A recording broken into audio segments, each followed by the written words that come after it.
وزیراعظم عمران خان کے ناقدین کی جانب سے آج کل یہ اعتراض کیا جا رہا ہے کہ ایک منتخب حکومت کے ہوتے ہوئے بھی غیر منتخب ٹیکنوکریٹس کی بہت بڑی تعداد حکومتی فیصلہ سازی کے عمل میں شریک ہے، جس کی وجہ سے سیاسی عناصر دب کر رہ گئے ہیں اور غیر سیاسی عناصر کی سوچ حکومتی فیصلوں پر غالب آتی جا رہی ہے۔ وفاقی کابینہ پر سب سے بڑا اعتراض یہ ہے کہ 51 رکنی کابینہ میں 20 ارکان یعنی 5 ایڈوائزر اور 15 اسپیشل اسسٹنٹ غیر منتخب شدہ لوگ ہیں، جبکہ پاکستان کے آئینی نظام میں منتخب اراکین پر مشتمل وفاقی کابینہ قومی اور بین الاقوامی امور پر فیصلے کرنے کا اعلیٰ ترین ادارہ ہے۔ سینئر صحافی اور تجزیہ کار سہیل وڑائچ نے اپنی ایک تازہ تحریر میں کابینہ میں موجود منتخب اور غیر منتخب اراکین کی باہمی چپقلش اور سیاست کے حوالے سے لکھا ہے کہ کابینہ میں اختلاف رائے ہونا معمول کی بات ہے، کیونکہ صرف بحث سے ہی اچھی فیصلہ سازی ممکن ہوتی ہے۔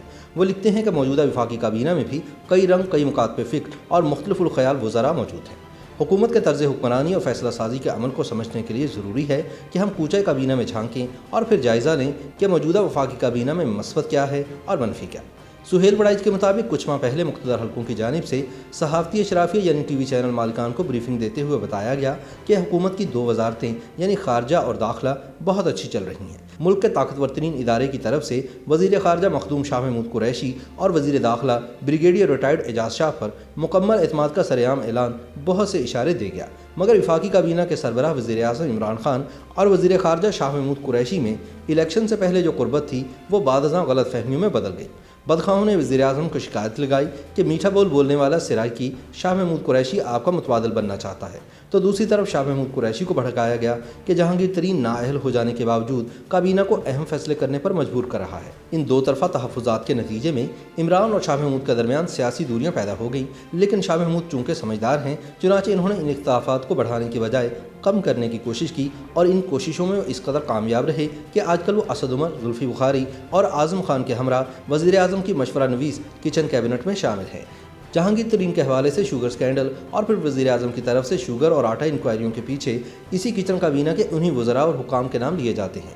ذرائع کے مطابق وزیر داخلہ بریگیڈیئر ریٹائرڈ اعجاز شاہ ISI کے سیکٹر کمانڈر، پنجاب کے ہوم سیکرٹری اور پھر انٹیلیجنس بیورو کے سربراہ رہے، اور اس حوالے سے انہیں فوج، بیوروکریسی اور سیاست تینوں شعبوں کا تجربہ ہے۔ مگر وفاقی کابینہ کے 2-3 اجلاسوں میں وزیر اعظم نے سب کے سامنے ہی ان کی کلاس لے ڈالی اور ان سے سخت باز پرس کی۔ ظاہر ہے یہ بات اعجاز شاہ کو پسند نہیں آئی اور انہوں نے اس رویے کا گلہ بھی کیا۔ وزیر اعظم اپنے اس اقدام سے شاید یہ اشارہ دے رہے تھے کہ آپ کسی اور کے فیورٹ ضرور ہوں گے مگر میرے نہیں۔ اس بدمزگی کے باوجود وزیر داخلہ نے اپنا کام جاری رکھا، لیکن پہلے کے مقابلے میں زیادہ محتاط ہو گئے۔ سہیل وڑائچ لکھتے ہیں کہ کوچہ کابینہ کے اہم ترین کھلاڑی پرویز خٹک شاندار سیاسی ریکارڈ کے حامل ہیں۔ پیپلز پارٹی دور میں صوبائی وزیر رہے، ضلع کونسل کے چیئرمین رہے، PTI کے وزیر اعلیٰ رہے اور صوبے میں ایسی پالیسیاں بنائیں کہ تحریک انصاف پہلے سے زیادہ اکثریت سے جیتی۔ مگر عمران خان اور پرویز خٹک کے درمیان ان کی وزارت اعلیٰ کے دور میں کچھ ایسی غلط فہمیوں نے جنم لیا کہ وزیر اعظم نے انہیں دوبارہ سے خیبر پختونخوا کا وزیر اعلیٰ نامزد کرنے کی بجائے وفاقی کابینہ میں شامل کر لیا۔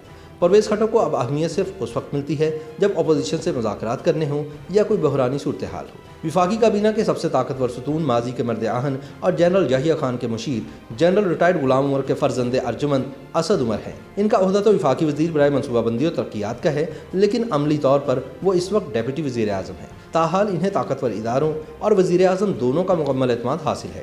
سیاست میں انہیں حال ہی میں ملنے والے عروج کے بعد سے وہ اینٹی جہانگیر ترین اور پرو احتساب لابی کے سرکردہ فرد بن گئے ہیں۔ کابینہ میں سے شفقت محمود بھی انہی خیالات کے حامی ہیں۔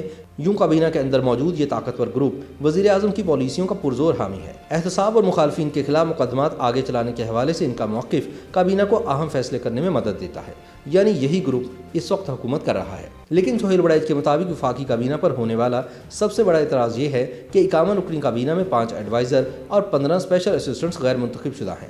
یوں پہلے سے بٹی ہوئی کابینہ میں ایک اور گہری خلیج کا اضافہ ہو گیا ہے۔ بابر اعوان کو پارلیمانی مشیر کا عہدہ ملا ہے تو وفاقی وزیر فروغ نسیم اور ان میں درپردہ اختیارات حاصل کرنے پر رسہ کشی شروع ہو گئی ہے۔ شہباز گل کو سیاسی بلاک کے اسپیشل اسسٹنٹ کا عہدہ ملا ہے۔ دیکھنا یہ ہوگا کہ شبلی فراز اور جنرل ریٹائرڈ عاصم سلیم باجوہ کی جوڑی میں شہباز گل کسی طرح فٹ ہو پائے گا یا نہیں۔ اس وقت پارلیمانی نظام اور کابینہ کا المیہ یہی ہے کہ ٹیکنوکریٹس کی بہت بڑی تعداد فیصلہ سازی میں شریک ہے، جس کی وجہ سے سیاسی عناصر دب گئے ہیں۔ کہتے ہیں کہ کابینہ اہم نہیں، کابینہ چننے والا اہم ہوتا ہے۔ غلط مشورے مشیر نہیں دیتے، غلط مشورے ماننے والا حکمران غلط ہوتا ہے۔ اکبر کے نورتن ہو یا موجودہ وزیر اعظم کی کابینہ، کس سے کیا کام لینا ہے اور کس سے کیا کروانا ہے، اسی کو حکمرانی کہتے ہیں۔ یاد رکھیں کہ کبھی بھی زوال وزیروں کی غلطیوں کی وجہ سے نہیں آتا، وزیر اعظم کے غلط فیصلوں کی وجہ سے آتا ہے۔